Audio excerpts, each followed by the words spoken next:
सभी लोग के हित के लिए ही वहां भारत में काम कर रहे हैं। तो ये गोल में भारत है। पहले इसे टुकड़ा में कहा देशी रियासत 562 देशी रियासत में विभाग था। तो ये आज की क्लास में हम देखेंगे गोलमेज सम्मेलन। ये आपके भारतीय राष्ट्रीय आंदोलन के बहुत ही महत्वपूर्ण टॉपिक है। इसमें से आपको क्वेश्चन या एग्जाम में देखने को मिल सकता है। तो देखते हैं कि गोलमेज सम्मेलन कहाँ हुआ, कब हुआ और क्यों हुआ, क्या उसका कारण था, क्या लोग भारतीय चाहते थे जिसके कारण नहीं मांग पूरा होने के कारण गोलमेज सम्मेलन करना पड़ा अंग्रेजों को। जो गोलमेज सम्मेलन इंग्लैंड में हुआ था, तो गोलमेज सम्मेलन के होने का पहले कारण को जान लेते हैं कि क्यों हुआ। तो गोलमेज सम्मेलन होने के पहले प्रमुख कारण था, देखिए कि 1929 में कांग्रेस का लाहौर में अधिवेशन हुआ था। कांग्रेस का अधिवेशन कहाँ हुआ था? तो लाहौर में हुआ था। कब? तो 1929 में, जिसकी अध्यक्षता पंडित जवाहरलाल नेहरू ने किए थे। पंडित जवाहरलाल नेहरू 1929 के लाहौर अधिवेशन की अध्यक्षता की थी। ये क्वेश्चन बहुत ही बार पूछता है आपको कि 1929 में हुए लाहौर अधिवेशन की अध्यक्षता किसने की? तो पंडित जवाहरलाल नेहरू ने, जिसमें यह प्रस्ताव रखा गया था कि पूर्ण स्वराज चाहिए। मतलब पूर्ण मतलब पूरा, स्वराज मतलब अपना राज्य। अब हम किसी के शासन के अंदर में नहीं रहेंगे, हमें अपना स्वराज चाहिए। और दूसरा उसी में प्रस्ताव पारित किया गया था कि सभी ने अवज्ञा आंदोलन करना। मतलब अगर हमारा अब राज्य नहीं देता है तो हम अब सभी ने विनय के साथ ही उसका बहिष्कार करेंगे और आंदोलन करेंगे। यह प्रस्ताव उसमें पारित हो गया। और उसी टाइम यहाँ अंग्रेजों इसमें जब ये हो गया अधिवेशन, तो अधिवेशन में ही महात्मा गांधी ने बोले कि देखिए पहले इस आंदोलन करने से पहले हम एक बार उनके बीच अपना जो भी हमारा मांग है उसको एक प्रस्ताव के रूप में रखते हैं। अगर वो मान जाते हैं तो ठीक है, हम आंदोलन नहीं करेंगे, और नहीं मानेंगे तो हम आंदोलन करेंगे। तो महात्मा गांधी जी की मांग थी 11 सूत्री मांग। महात्मा गांधी जी ने कितने मांग को रखा उनके बीच? तो उस समय भारत में वायसराय थे लॉर्ड इरविन था। इरविन उस समय सन 1929 के समय में आपका ये सन 1931 में गांधी इरविन पैक्ट भी होता है, आप अगली पढ़ेंगे। तो उस समय था आपका लॉर्ड इरविन था ये। तो इसके बीच महात्मा गांधी ने अपना प्रस्ताव रखा कि हमारा ये 11 सूत्री मांग है, आप इसको हमें पूरा कर दीजिए। तो ये नहीं माना। तो ये नहीं माना तो उसके कारण अब ये लोग भी हो गए कि नहीं, ये लोग तो हमारा मांग को नहीं पूरा कर रहे हैं। तो ये भी अपना लास्ट में परिणाम हुआ कि हाँ चलो आप अब इन सभी ने अवज्ञा आंदोलन ही होगा। तो आंदोलन पर ही उतर आए।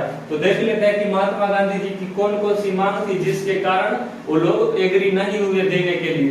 तो उनका मांग था कि पहले की भू राजस्व में 50% की कमी। मतलब भारतीय से इतना, मतलब भूमि का जो टैक्स लिया जाता था कर, वो बहुत ज्यादा टैक्स लिया जाता था। तो महात्मा गांधी बोले थे कि उसमें जो टैक्स आप ले रहे हैं उसका आधा टैक्स लीजिए, उसमें 50% की कमी कर दीजिए। तो ये लोग इन लोग बोला कि फिर हम इस टैक्स को पूरा कैसे करेंगे, देश चलाने के लिए तो पैसे की आवश्यकता होगी। तो महात्मा गांधी दूसरा उसी में लिखे हुए थे कि सिविल अधिकारी की वेतन में 50% की कमी किया जाए। तो सिविल अधिकारी जो होते थे वो ज्यादातर आपका अंग्रेज का हुआ करता था।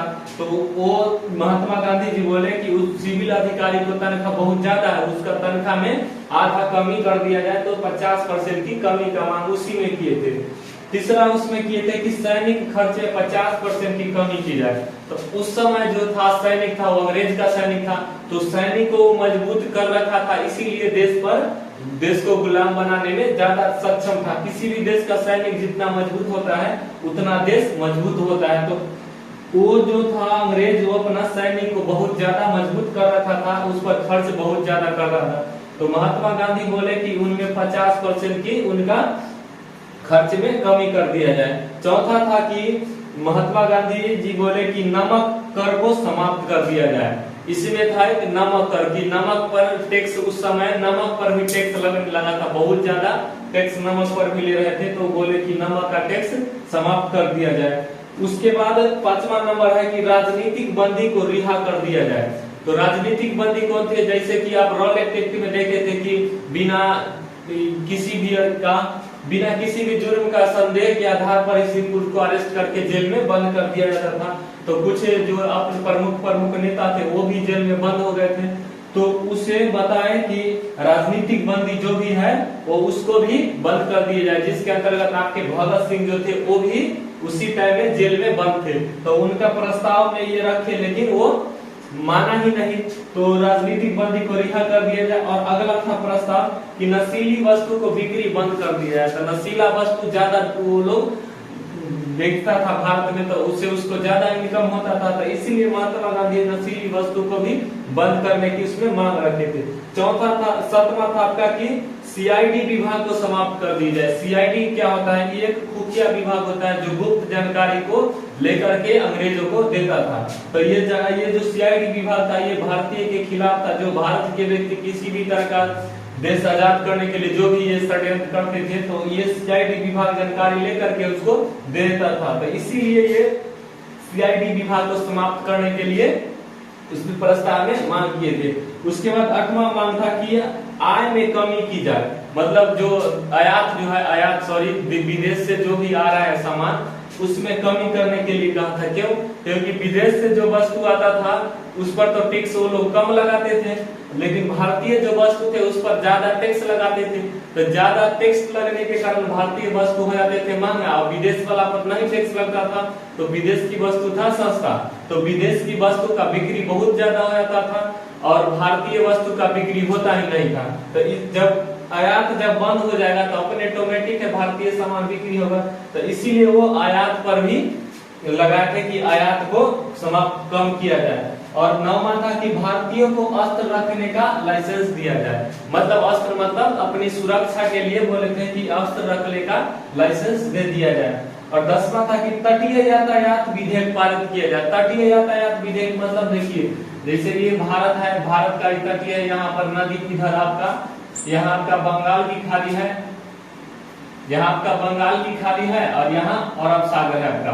तो ये जो तटीय मतलब हो गया कि नदी के तट, नदी के सटा करके जो भारत भूमि है इस पर यातायात के विधेयक पारित किया जाए कि यहाँ पे कोई व्यक्ति ऐसे ही नहीं जाए। क्यों किया था? क्योंकि अंग्रेज जो भी थे वो इसी माध्यम से, समुद्री मार्ग के माध्यम से ही आते थे। इसीलिए तटीय यातायात पर विधेयक पारित करा के उसको उस पे लागू नियम करना चाहते थे। और उसके बाद 11वां था कि रुपए की विनिमय दर को घटा दिया जाए। विनिमय दर, एक्सचेंज रेट, जैसे भारतीय पैसा और इंग्लैंड का पैसा में कुछ मतलब अंतर है। जो डॉलर होता है इंग्लैंड में और यहाँ आपका भारतीय होता है रुपए, तो उसका एक्सचेंज जब करता था तो अपना भारतीय पैसा को बहुत कम मूल्य दिया जाता था।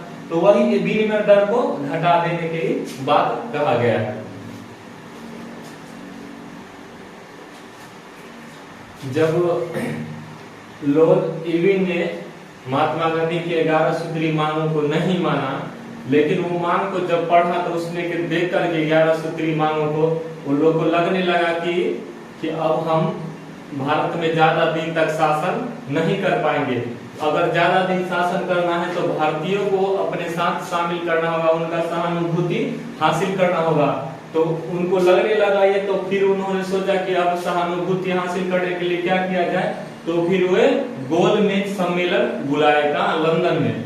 तो गोलमेज सम्मेलन होता क्या है? एक जैसे मान लीजिए आप चेयर पे बैठते हैं, तो यहाँ मान लीजिए एक आपका ये टेबल है, ये बहुत बड़ा आपका ये टेबल है, ये टेबल है। इस पे कुछ आदमी ऐसे बैठते, कुछ ऐसे बैठता है, ऐसे ऐसे। तो ये होता है चारों तरफ से बैठता है। तो इसमें एक आदमी जो यहाँ होता है ये प्रमुख होता है, बाकी सारे आदमी उसके मतलब मेंबर होते हैं। तो इस प्रकार ये सम्मेलन इसको चतुर्भुज करके हो गया ये। लेकिन वो गोल में सम्मेलन जब होता है तो उसमें सभी को बराबर, इसे गोल राउंड होता है, गोल टेबल, और इस पे सभी लोग चारों तरफ से बैठते हैं। तो इसमें कोई प्रमुख नहीं होता है, सभी एक बराबर जैसा होता है। गोल मतलब गोला, मेज मतलब जो बैठने वाला टेबल होता है वो मेज, और सम्मेलन मतलब गोल से चारों तरफ से आदमी को बैठाने के लिए एक सम्मेलन बुलाया गया। उसका उद्देश्य ये था कि भारतीयों को बताना ये कि देखिए हम आप लोगों को बराबर में बैठा रहे हैं, हम आप सभी लोग के हित के लिए ही वहां भारत में काम कर रहे हैं। तो ये गोल में सम्मेलन जो हुआ ये तीन बार हुआ गोल में सम्मेलन। क्योंकि प्रथम गोल में सम्मेलन जो हुआ उसमें तो कांग्रेस ने भाग ही नहीं लिया। तो भारतीय असंतोष थे, तो कुछ लोगों ने उस सम्मेलन में नहीं गए। तो प्रथम गोलमेज सम्मेलन जो हुआ ये आपका सन 1930 से 1931 ईस्वी तक चला। कब तक? 1930 से 1931। डेट क्या था? तो 12 नवंबर को ये हुआ।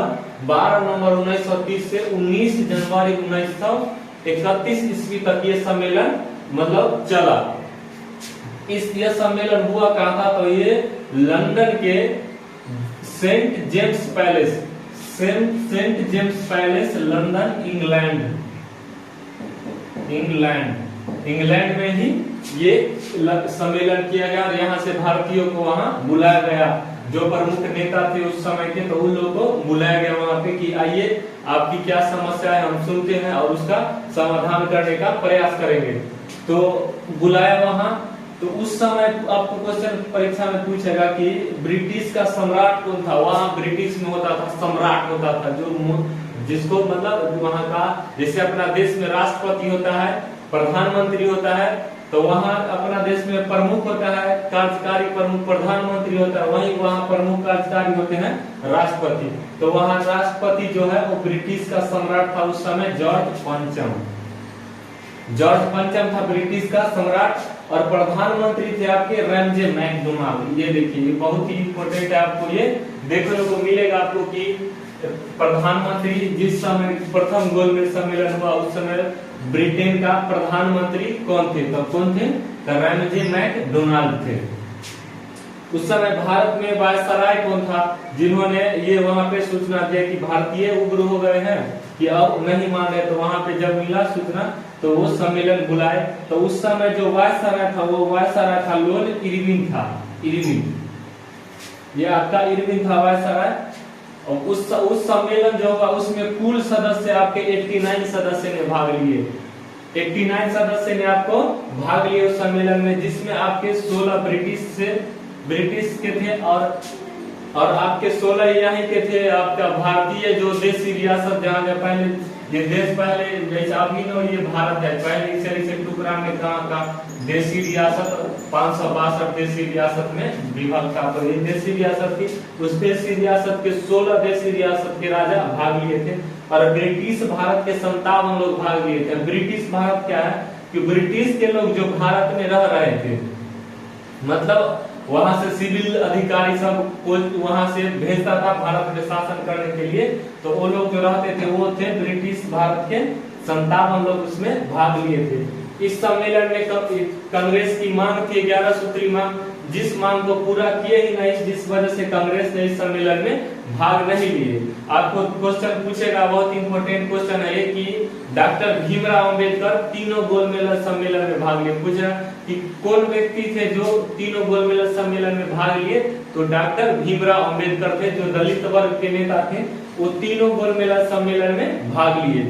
तो कांग्रेस के भाग नहीं लेने के कारण इस सम्मेलन में कांग्रेस ने भाग ही नहीं लिए। कितनों वहां से बुलाते गया, महात्मा गांधी कांग्रेस के ही नेता थे, वो मना कर दिए, तो कांग्रेस के कोई गया ही नहीं। तो वो सम्मेलन में भाग नहीं लिया कांग्रेस। तो गोलमेज सम्मेलन पूर्णतः असफल रहा, कोई निर्णय ही नहीं निकला कि क्या करना है क्या नहीं करना है। तो फिर इसके बाद फिर ये असफल हो गया। तो अंग्रेज जिस मंशा से बुलाया था इन लोगों को, मंशा तो उनका पूरा हुआ नहीं। तो फिर वो अगली बार दूसरी गोलमेज सम्मेलन करेंगे, फिर तीसरी गोलमेज सम्मेलन करेंगे। तो इस प्रकार अब दूसरी और तीसरी गोलमेज सम्मेलन को अगली वीडियो